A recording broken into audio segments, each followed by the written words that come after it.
Saludos mis apreciados hermanos, amigos, qué placer poder saludarlos, poder llegar nuevamente hacia sus hogares. A pesar de la situación que nos impide poder congregarnos, podemos llegar a través de esta vía hacia cada uno de ustedes y poder seguir compartiendo el mensaje de la palabra del Señor. El llamado es, como siempre les digo, a seguir adelante, a seguir confiando en el Señor, firmes y constantes, buscando cada día más de Él, con la confianza y la plena certeza que el Señor nos sigue sosteniendo, que el Señor nos sigue ayudando y estará con nosotros todos los días hasta el fin del mundo.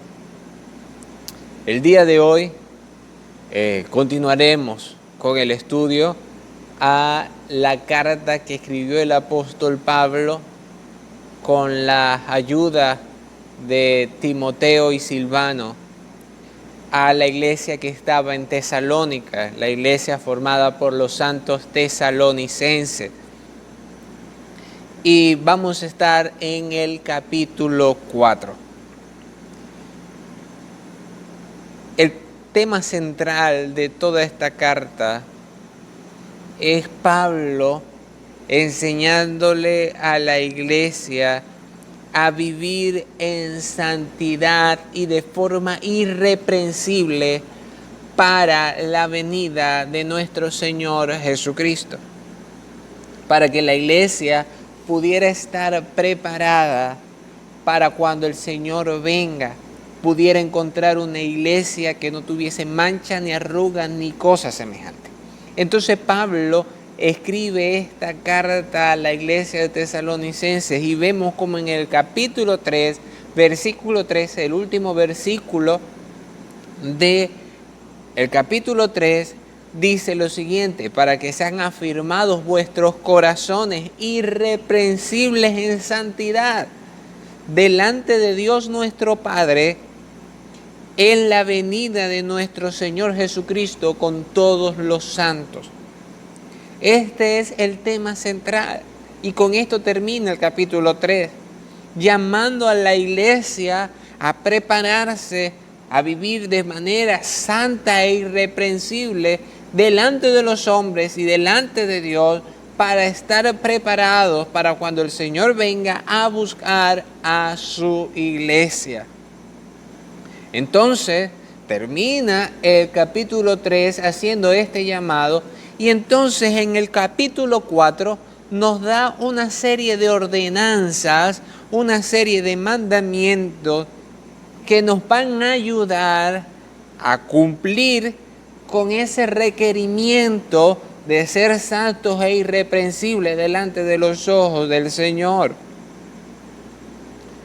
Nos ayuda entonces a lograr lo que nos está diciendo en el capítulo número 3. ¿Y cuáles son esos mandamientos? Vemos entonces que Pablo lo primero que nos dice es que debemos agradar al Señor en nuestro comportamiento y poner en práctica sus mandamientos. Lo vemos en los dos primeros versículos, que el apóstol Pablo nos dice: por lo demás, hermanos, os rogamos y exhortamos en el Señor Jesús que de la manera que aprendisteis de nosotros, como conviene conduciros y agradar a Dios, así abundéis más y más, porque ya sabéis qué instrucciones os dimos por el Señor Jesús. Fíjense, Pablo exhorta a la iglesia y les dice que sigan teniendo un comportamiento agradable delante del Señor. Tenemos que recordar que en el capítulo 1, Pablo alaba a esta iglesia, se goza en que esta iglesia se volvió imitadora del comportamiento de Pablo, de Timoteo y Silvano, por ende imitadora de Cristo. Y entonces Pablo les dice: sigan en ese comportamiento, sigan un comportamiento que sea digno del Señor, tal como lo aprendieron, como lo vieron en Pablo. un comportamiento haciendo las cosas que a Dios le agrada. Y dice, porque les conviene conducirse así como a Dios le agrada. Y esto tiene que ser algo constante, algo que va en incremento cada día. Mi comportamiento debe ser grato al Señor cada día más, porque recordemos que vamos rumbo a la perfección, a la madurez espiritual. Y también nos dice que la iglesia de Tesalónica había recibido las instrucciones que el Señor les había mandado. Y entonces, esta iglesia, Pablo la exhorta a que no olvide los mandamientos del Señor, que no olvide las enseñanzas del Señor, que pongan por obra lo que oyeron, lo que recibieron, lo que pueden escudriñar en las Escrituras, sean capaces de ponerlos por obra, de cumplirlo, de obedecer las instrucciones que el Señor ha dejado. Y es que es importantísimo para el creyente ser capaz de no simplemente ser un oidor olvidadizo, sino ser un hacedor de la palabra. Es vital para el creyente el volverse un hacedor, el poner en práctica los mandamientos del Señor. Y es que el ser obediente a los mandamientos del Señor refleja dos cosas. Uno, refleja que verdaderamente hemos nacido de nuevo. Porque si leemos en la segunda carta que escribió el apóstol Pedro, en el capítulo 2, versículo 2 y versículo 3, vemos como en el versículo 3, Pedro dice, si han gustado la benignidad del Señor, debemos hacer lo que nos dice en el versículo 2, desear como niños recién nacidos la leche espiritual no adulterada para a través de ella poder crecer. Entonces, una persona que verdaderamente ha nacido de nuevo debe desear alimentarse de la palabra del Señor, debe desear leerla, debe desear obedecerla, debe desear escudriñarla y ponerla por obra, fruto de que verdaderamente ha nacido de nuevo. Por eso Pablo exhorta a la iglesia de Tesalónica que pongan en obra las instrucciones dadas por el Señor y que sigan obedientes a lo que el Señor había dejado. Y lo otro que podemos ver cuando un creyente es obediente a la palabra de Dios y pone en práctica los mandamientos es porque verdaderamente ama a Dios. Un creyente no ama a Dios porque cierra sus ojos y en una canción dice, Cristo, yo te amo. Un creyente no manifiesta su amor al Señor en una oración diciendo, Señor, yo te amo. Sí, es bonito cantar al Señor y decir, Señor, yo te amo. Y en oración decirle, Señor, te amo. Pero la forma que el creyente tiene para manifestarle su amor al Señor es obedeciendo sus mandamientos. El Señor lo dijo en Juan 14:15, si me amáis, guardad mis mandamientos. Si amamos a Dios, debemos entonces obedecer sus mandamientos. Entonces por eso Pablo exhortó a la iglesia de Tesalónica a que agradaran al Señor con su comportamiento, cumpliendo con sus mandamientos y con las instrucciones que Él había dejado. Porque es señal, es fruto de un nuevo nacimiento y es señal de que amamos verdaderamente a Dios. Luego, en los siguientes versículos, Pablo también nos exhorta a que aprendamos a hacer la voluntad de Dios.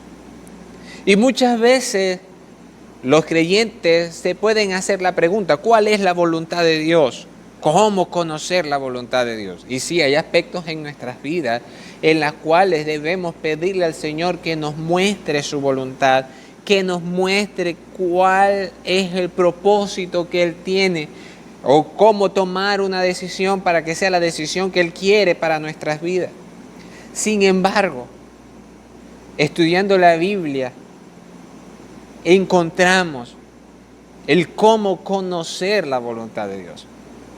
Y vemos que en el capítulo 4, versículo 3 de esta primera carta de Tesalonicenses, Pablo nos dice que la voluntad de Dios es nuestra santificación, que nos apartemos de fornicación. La voluntad de Dios siempre va a ser para la vida de sus hijos buena, agradable y perfecta. Y siempre va a procurar que te acerque más a Él. Dios no te va a dar su voluntad. Su voluntad nunca va a ser que te alejes de Él. Su voluntad nunca va a ser que le desobedezcas o que hagas algo que va en contra de su palabra. No, su voluntad para la vida del creyente es la santificación, que nos alejemos de todo lo que no provenga de Él, que nos alejemos de todo lo que no le dé honra y gloria a Él. Tenemos que recordar siempre que nosotros fuimos creados para honra y gloria del Señor. Y entró el pecado al mundo, todo eso se distorsionó, pero el Señor nos redimió, nos rescató. Y Pablo nos enseña en Romanos que el Señor nos redimió y nos rescató a través de ese sacrificio que hizo Él en la cruz.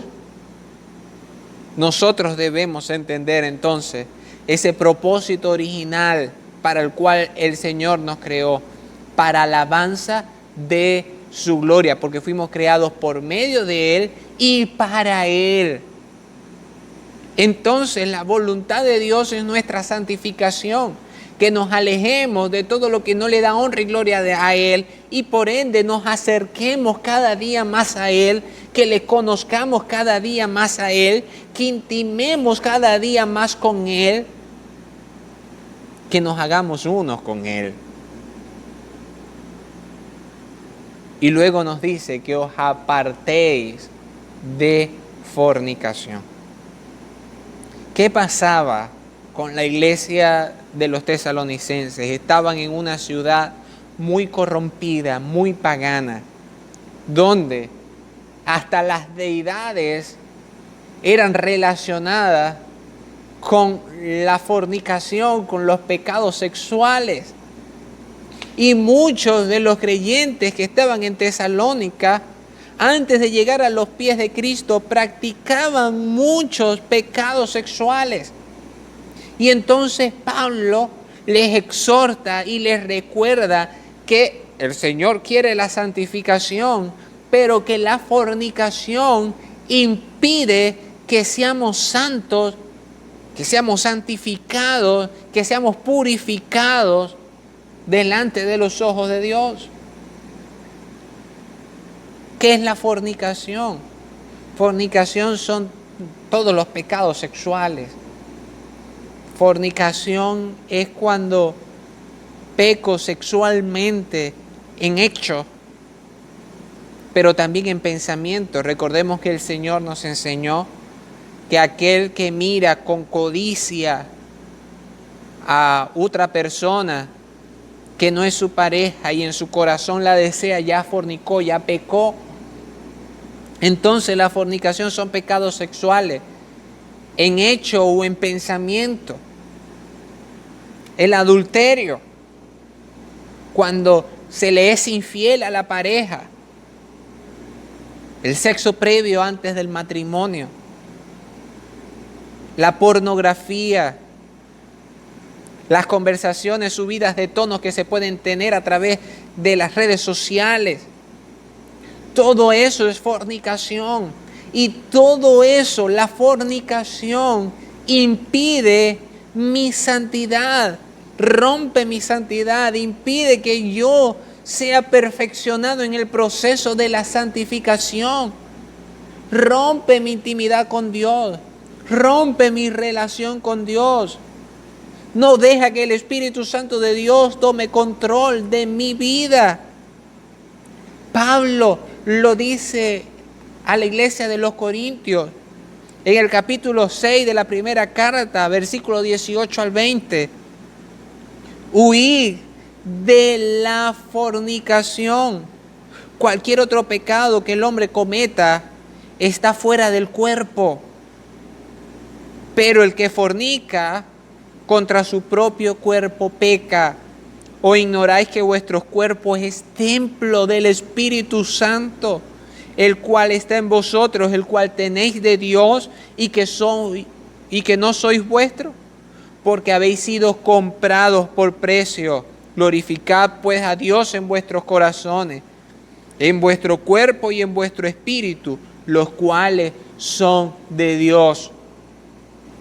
Fíjense, Pablo allá en la iglesia de Corintios, en la carta escrita a los Corintios, les recuerda: ustedes han sido comprados a precio, a un alto precio, al precio de la sangre de Jesucristo en la cruz del Calvario. Fueron redimidos, fueron santificados, fueron justificados, fueron perdonados. No dejen que el pecado, que la fornicación reine en sus vidas, porque el Espíritu Santo de Dios mora en ustedes. Dejen que el Espíritu Santo de Dios los guíe a lo puro, a lo recto, a lo santo, a lo que conviene, a lo que proviene de Dios. Y es que nosotros como creyentes le pertenecemos al Señor. No somos nuestros. Él nos compró a precio de sangre y debemos vivir como a Él le agrada. Volviendo a Tesalonicenses, en los versículos siguientes, entonces Pablo ordena que aún el sexo dentro del matrimonio debe ser santo, puro, para honra y gloria del Señor. El pecado sexual no puede reinar en nuestros cuerpos, porque yo con mi cuerpo debo darle honra y gloria al Señor. También me dice más adelante que no podemos ser como los que no conocen a Dios y entonces viven una vida en libertinaje y viven una vida que los está llevando directo a la condenación. Tenemos que ser diferentes. Tenemos que ser diferentes porque somos una nación santa. Una nación que el Señor ha llamado a la santificación y a la cual le dio Él su propio Espíritu. Nos lo dice en el versículo 7, cuando exclama: pues no nos ha llamado Dios a inmundicia, sino que nos ha llamado a santificación. Nos ha llamado a acercarnos a Él y a alejarnos del pecado.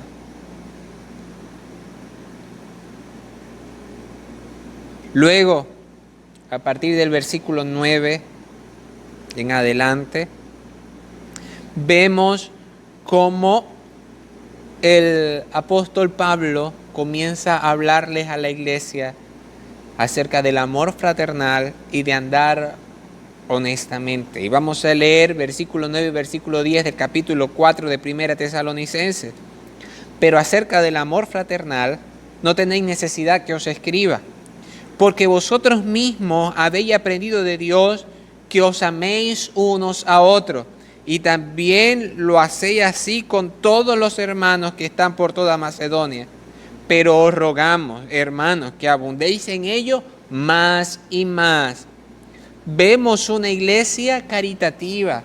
Si vamos un momento a Hechos 17:4, tenemos que recordar que varios de los que creyeron, principalmente algunas mujeres, eran mujeres nobles que tenían cierta posición económica. y se estaban tomando muy en serio la caridad, la doctrina de la caridad, el ayudar al necesitado, en ayudar al huérfano, a la viuda. Los tesalonicenses estaban poniendo en práctica el amor fraternal, porque habían entendido que el Señor había derramado en sus vidas de su amor, y por lo tanto ellos tenían que manifestarlo con las personas más necesitadas. Los que tenían cierta posición económica vendían sus pertenencias y ayudaban a los más necesitados. Entonces, la iglesia de Tesalónica estaba mostrando la caridad, estaba poniendo su fe en acción. ¿Saben algo, iglesia? En estos tiempos tan difíciles, nosotros tenemos que hacer lo mismo. Nosotros debemos poner en práctica el amor fraternal, el amarnos como familia, así como nos lo dice Pablo acerca del amor fraternal. Porque el Señor nos ha dado un mandamiento, amarnos los unos a los otros. Y cuando habla de amarnos a los unos a los otros, está usando la palabra agapao o ágape, que es el amor de Dios que ha sido derramado en nosotros. Y debemos, en obediencia al Señor, poner nuestra fe en acción. Y si hay una persona necesitada y nosotros tenemos la posibilidad de extenderle la mano, es nuestro deber ser instrumentos en las manos del Señor, poniendo nuestra fe en acción y ayudar al necesitado. Porque recordemos que Santiago nos dice que la fe es muerta. Si yo veo a una persona necesitada y simplemente le digo, voy a orar por ti, pero yo tengo la posibilidad de extenderle la mano, dice, la fe de tal hombre es muerta.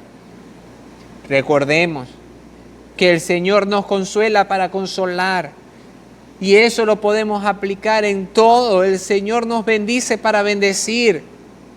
Y si el Señor nos da y vemos a una persona que está pasando por necesidad, nosotros tenemos el deber de extenderle la mano, porque por eso Dios nos dio. Ahora bien, algo estaba pasando en la iglesia de Tesalónica. Hay un pero. Lo vemos los versículos 11 y versículo 12. Muchos se estaban aprovechando de esto. Muchos se estaban volviendo perezosos y no querían trabajar, sino que querían vivir siempre de la caridad de los hermanos que podían ayudarlos.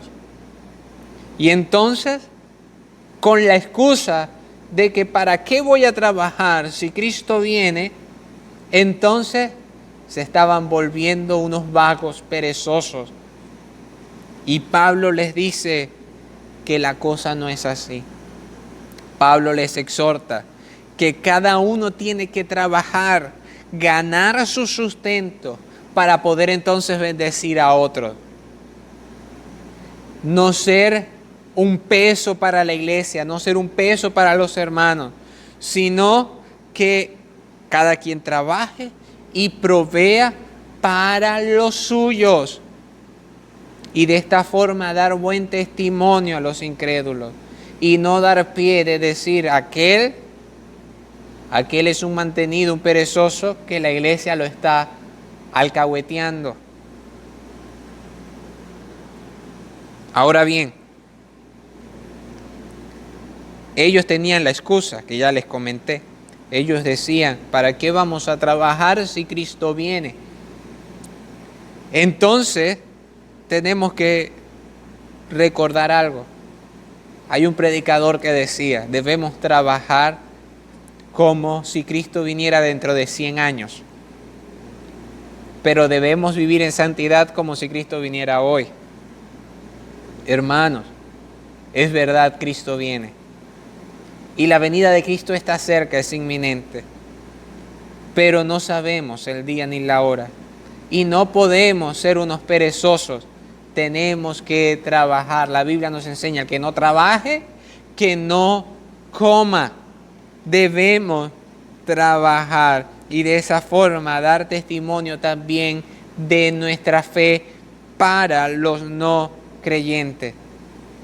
Repito la frase, debemos trabajar como si Cristo viniera dentro de 100 años, pero debemos vivir en santidad como si Cristo viniera ahora. Todo esto que Pablo desarrolla desde el versículo 1 del capítulo 4 hasta el versículo 12 tiene un propósito.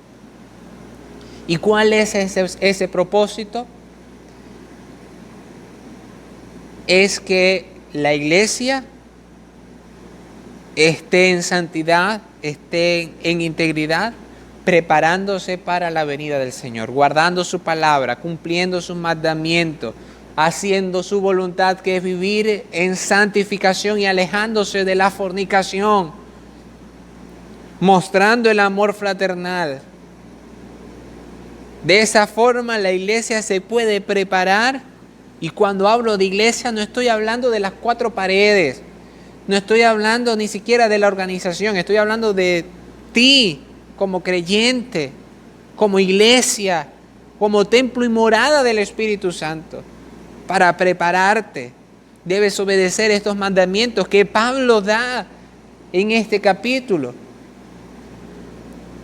Tenemos que recordar que la venida de Cristo es inminente, puede ocurrir en cualquier momento, y que su venida será como ladrón en la noche. Y en el libro de Apocalipsis, el Señor en varias oportunidades dice: obedece, arrepiéntete, haz la obra para que no seas sorprendido como ladrón que viene de noche, sino que tenemos que estar preparados para que cuando el Señor venga no nos agarre fuera de lugar, no nos agarre sin control, desprevenidos, sino que nos agarre preparados, de rodillas, en la brecha, en oración, en santidad, en integridad, fundamentados en la palabra, viviendo como Él nos lo demanda. La próxima semana vamos a continuar con el capítulo 4. La iglesia de Tesalónica tenían muchas dudas. Ellos sabían que tenían una esperanza en Jesucristo, pero muchos creyentes estaban muriendo. ¿Qué iba a pasar con ellos? Ellos tenían la duda: ¿será que los muertos tienen esperanza? ¿Qué va a pasar con los muertos? ¿Qué va a pasar con los vivos cuando Cristo venga? ¿Cómo será eso? Y entonces, luego de que Pablo da las instrucciones para que la iglesia se prepare en santidad, comienza a hablar de cómo será el proceso, tanto para los que han muerto como para los que aún viven, cuando el Señor venga a buscarlo.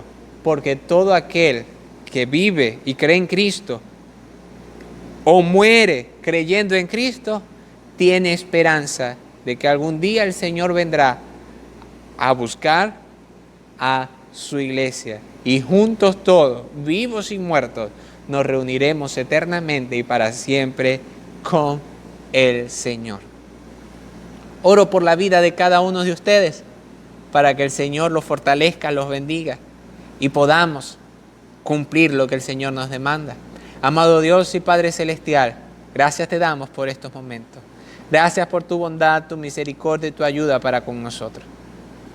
Señor, en el nombre de Jesús, te pido que nos ayudes a fundamentarnos en tu palabra, a cumplir tu voluntad de siempre andar en santidad, de alejarnos del pecado y mostrar ese amor que tú has derramado en nuestras vidas. Señor, bendice tu iglesia local, Iglesia Cristiana Evangélica El Calvario. Bendice toda iglesia, toda congregación donde se predique tu palabra. Bendice a tus hijos, provee siempre de lo necesario y que aún en esta situación tan difícil no falte en ningún momento ni un plato de comida sobre la mesa de tus hijos.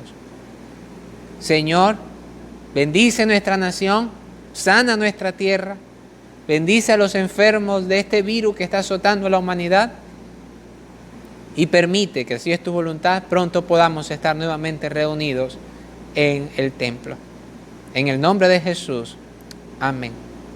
Sigan adelante, sigan levantando todos los días el altar familiar. No se olviden de orar siempre, de no desmayar. Es una necesidad en la oración. Escudriñen las Escrituras. Adelante, que el Señor les continúe bendiciendo.